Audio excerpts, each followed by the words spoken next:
자, 한번 상상해 보세요. 만약 내일 아침에 눈을 떴는데 당신의 직업이 사라졌다면 어떨까요? 다니던 회사가 망하는 게 아니고요. 그냥 당신이 평생 해왔던 그 일의 정의 자체가 세상에서 사라지는 겁니다. 이게 무슨 공상과학 영화 얘기가 아니고요. 인공지능이 노동시장을 기존의 직업 단위가 아니라 아주 작은 직무, 즉 태스크 단위로 잘게 분해하면서 실제로 벌어지고 있는 일입니다. 오늘 저희가 깊이 파고들 주제, 바로 이 AI 기술이 우리의 일자리를 어떻게 해체하고 또 재구성하는지에 대한 이야기입니다. 단순히 어떤 직업이 뜨고 질까 이 수준을 넘어서요. 이미 벌어지고 있는 거대한 격차의 실체, 또 우리가 미처 생각 못했던 그 이면의 심리적 비용, 그리고 이 거대한 파도 속에서 살아남기 위해 뭘 준비해야 하는지 그 핵심을 짚어보겠습니다. 네, 바로 그 지점입니다. 오늘 이야기의 핵심 키워드를 딱 하나만 꼽으라면 저는 단연 격차, 그러니까 양극화라고 말씀드리고 싶어요.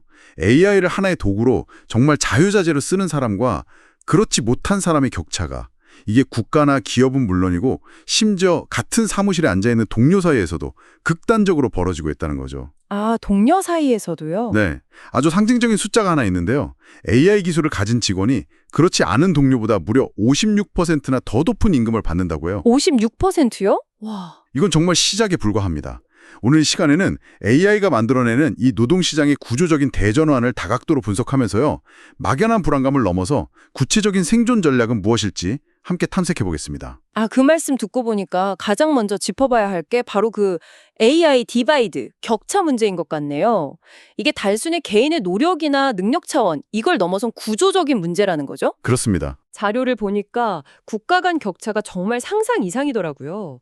2024년에 전 세계 민간 AI 투자액이 약 2,520억 달러, 우리 돈으로 3,000조 원이 훌쩍 넘는데 미국이 거의 절반을 차지한다고요. 네, 압도적이죠. 특히 저는 이게 충격적이었는데 주목할 만한 AI 모델 개발 건수를 보니까 미국이 40개일 때 우리나라는 단 1개에 그쳤다고요. 결국은 자본력 싸움이거든요. 거대 언어 모델, 그러니까 LLM 하나를 제대로 훈련시키는데 수천억 원이 들어가니까요. 수천억이요? 네, 이거 뭐 웬만한 국가나 기업은 아예 엄두도 못 낼 돈입니다. 자연스럽게 기술 패권이 소수의 국가, 특히 미국에 집중될 수밖에 없는 구조인 거죠. 그런데 이 격차는요, 기업 단위로 내려오면 더 노골적으로, 더 피부에 와닿게 나타납니다. 기업 단위에서는 어떻게 나타나나요? 흔히 슈퍼스타 기업이라고 불리는 빅테크 기업들 있잖아요. 아, 네네. 이 기업들은 이미 AI를 날개 삼아서 시장 지배력을 정말 무섭게 강화하고 있어요. 슈퍼스타 기업, 그러니까 소위 잘 나가는 기업이 AI 때문에 더 잘 나가게 된다? 이런 말씀이시군요. 바로 그겁니다. 미국 기업의 40%가 이미 유료 AI 도구를 쓰고 있고요. 2030년에는 이 비율이 100%에 달할 거라는 전망도 있어요. 그런데 이게 우리나라 제조업으로 오면 상황이 더 심각해져요. 대기업은 AI로 생산성을 높여서 돈을 더 버는데요.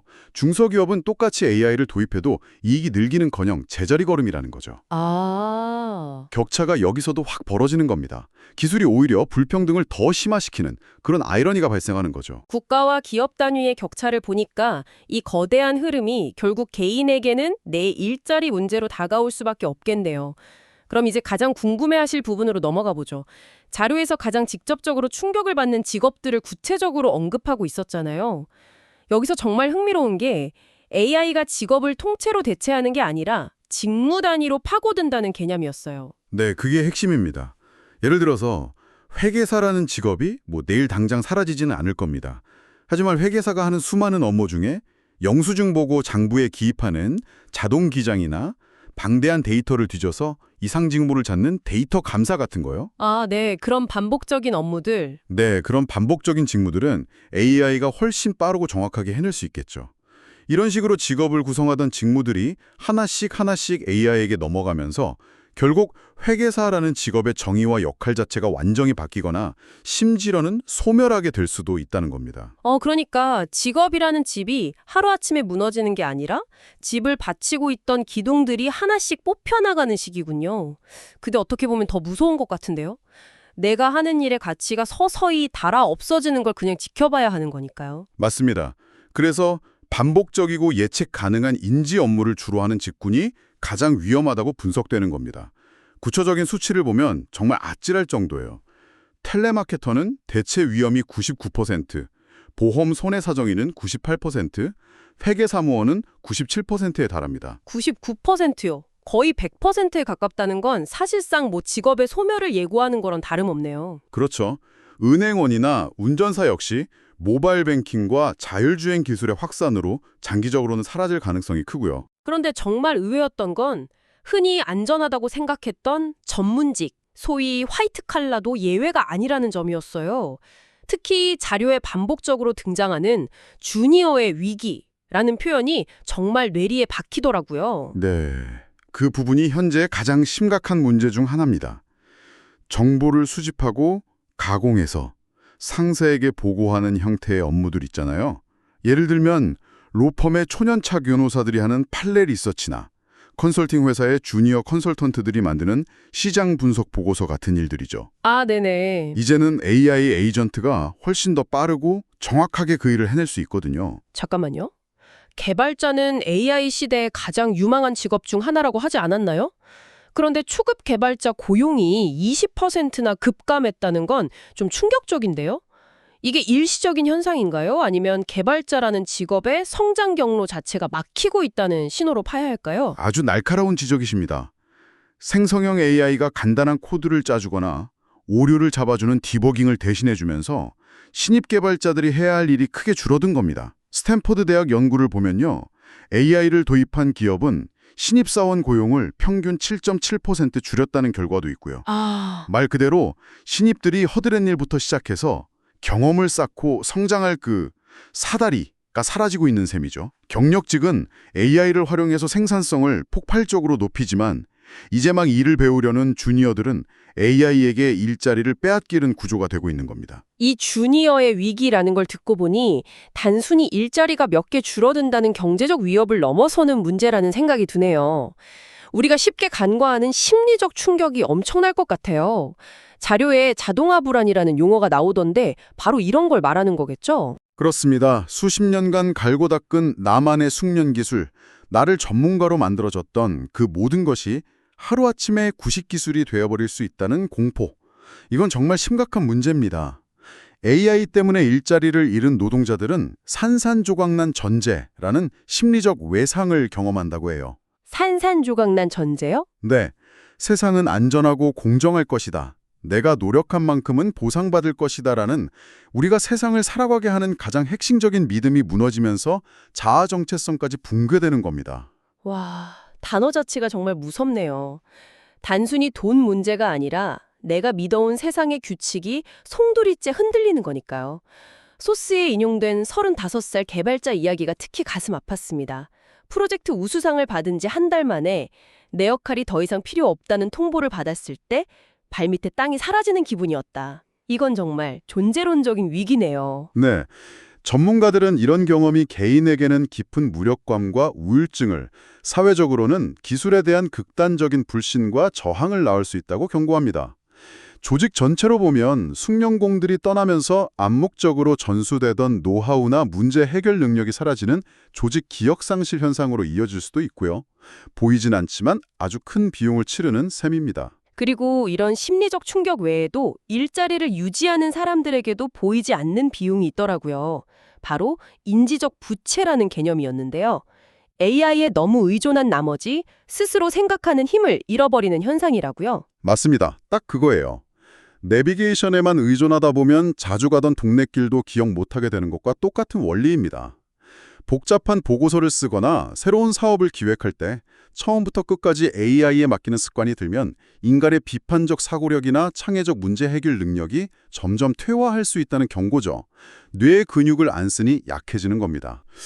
AI가 사용자가 듣고 싶어하는 답, 즉 사용자의 기존 편견이나 생각과 일치하는 방향으로만 정보를 제공하는 경향을 보이거든요. 예를 들어 제가 특정 정책에 대해 부정적인 생각을 가지고 AI에게 질문하면 AI는 그 정책의 단점들만 쫙 긁어 모아서 보여주면 식이죠. 아, 그러면 저는 역시 내 생각이 맞았어? 이렇게 되겠네요. 그렇죠. 그렇게 착각하면서 확증 편향에 빠지게 됩니다. AI가 내 생각의 오류를 지적해주는 게 아니라 오히려 강화시켜주는 최악의 파트너가 되는 겁니다. 비판적 사고의 완전한 마비로 이어질 수 있는 아주 위험한 상황이죠. 이런 심리적, 인지적 비용까지 생각하면 정말 막막하게 느껴집니다. 마치 거대한 파도 앞에서 속수무책인 기분인데요. 하지만 모든 기술혁명이 그랬듯이 파괴만 있는 건 아닐 겁니다. 이 파도를 탈 수 있는 새로운 서핑보드 같은 그런 기회에 대한 이야기도 분명 있었겠죠. 물론입니다.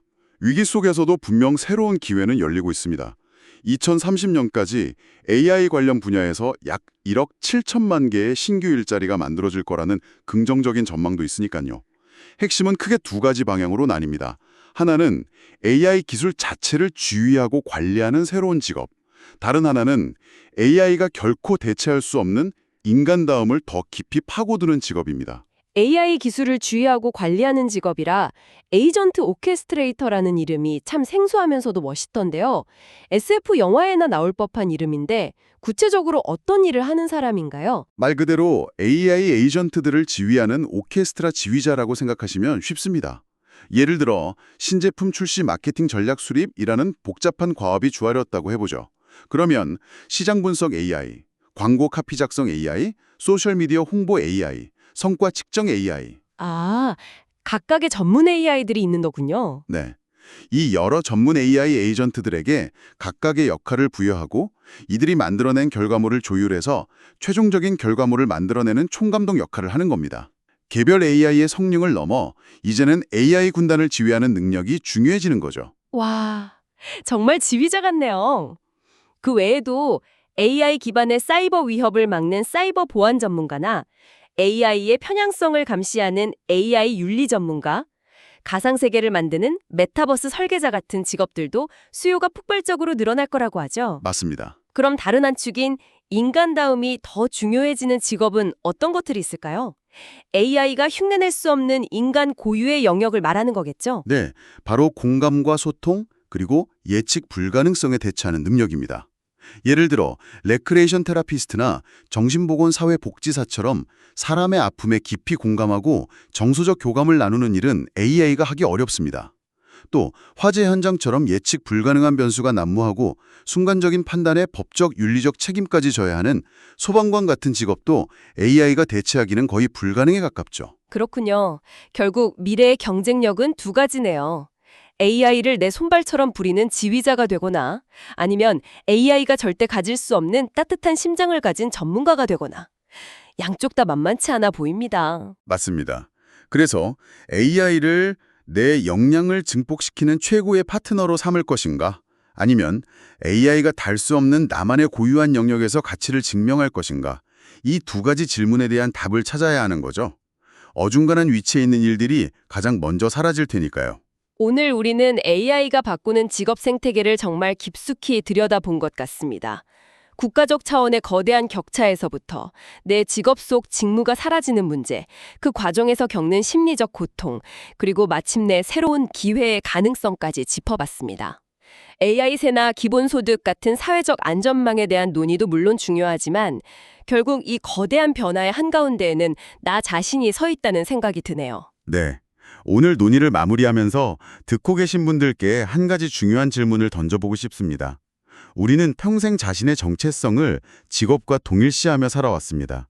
무슨 일을 하세요? 라는 질문이 곧 당신은 누구인가요? 라는 질문과 같았잖아요. 그렇죠. 늘 그렇게 소개해왔죠. 그런데 만약 AI가 우리가 하는 일에 무엇을 what과 어떻게 how를 상당 부분 가져간다면 우리에게 남는 것은 과연 무엇일까요? 어쩌면 우리 앞에 놓인 진짜 과제는 새로운 기술을 배우는 것을 넘어 기술이 결코 대체할 수 없는 나만의 존재 이유 Y를 다시 발견하는 것일지도 모릅니다. 당신은 당신의 직업이 사라진 세상에서 스스로를 무엇으로 증명하시겠습니까?